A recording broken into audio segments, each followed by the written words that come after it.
Which line of yachts shares their name with the subsidiary of the Bank of New York, an American general, and a missile artillery system?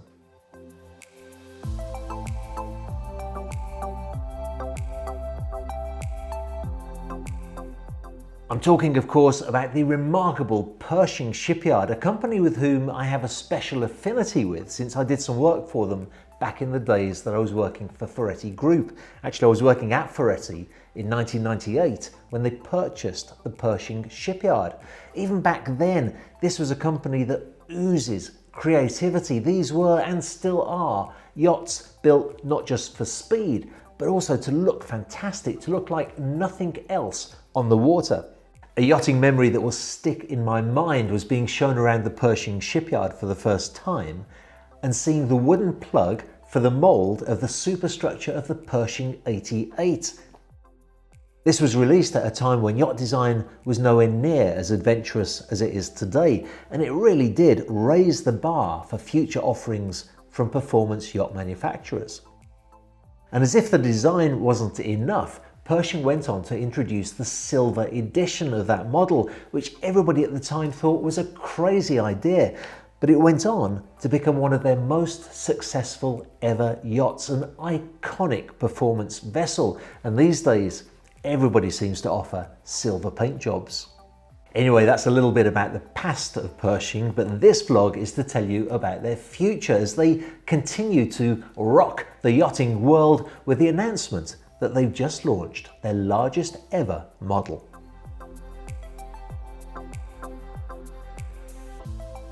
The 140 is by far the largest model launched to date by Pershing.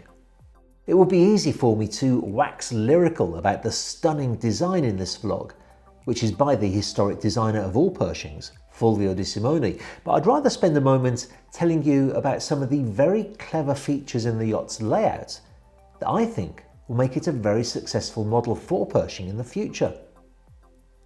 Many of these large performance yachts have so little superstructure that the cabins all have to be located in the hull, but Pershing have created a yacht with a very high bow that unites at its highest point with the superstructure itself, freeing up a huge amount of interior volume on the main deck level.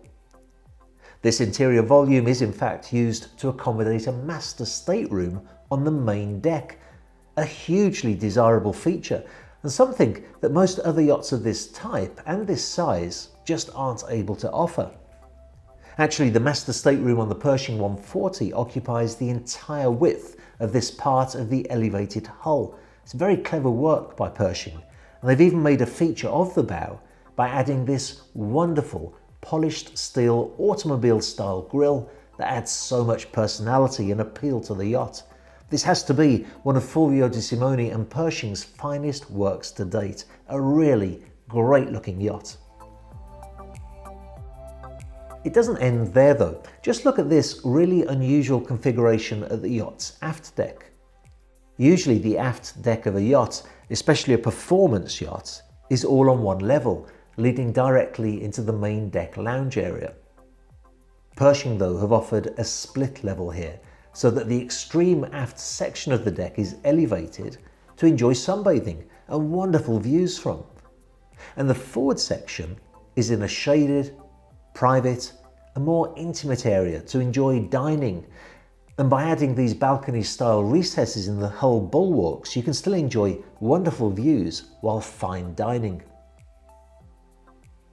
The biggest benefit of this layout, in my opinion though, is that by elevating the aft section, they've given extra head height to the next deck down.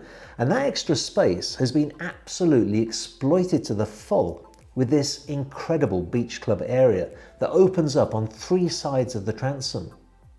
And at the risk of offending some other yacht builders, I have to say that head height in these areas is sometimes a bit of an issue. Certainly Pershing have found a very clever and very innovative solution to that. What about the speed though? Well, the Pershing 140 comes with 3 engine options that run from twin 4000 series MTU engines that will propel the yacht to 24 knots, up to 4 2,600 horsepower MTU engines that can deliver a blistering 38 knots. On the subject of performance, it's worth mentioning too that this is the first ever Pershing to be built in light aluminium rather than glass resin composite. The yacht in fact was built in the same facility that builds the steel and aluminium yachts of CRN and is now being used for most, if not all, of Ferretti Group's larger offerings.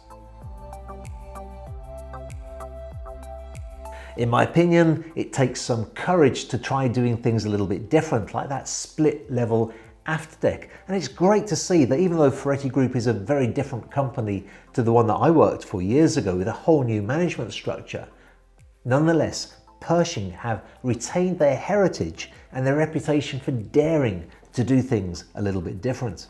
I would have loved to have taken a look on board this yacht, but hull number 1, which now has the name Chorus Line, will shortly be off to Hong Kong, so I'm unlikely to get that chance. However, hull number 2 is already in construction, and more significant than that, now I'm in contact with the people responsible for digital media at Ferretti Group who've been really helpful in putting this vlog together, so I'm optimistic that in the future I'll have plenty of information about the comings and goings at Ferretti Group that I can report back to you.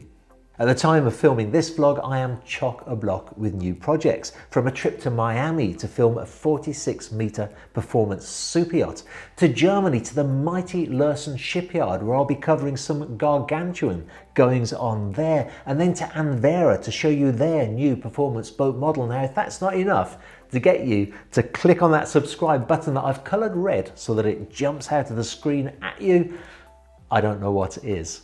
So if you own a yacht, if you want to own a yacht, or if you're just passionate about yachting, keep that passion alive by subscribing to my channel.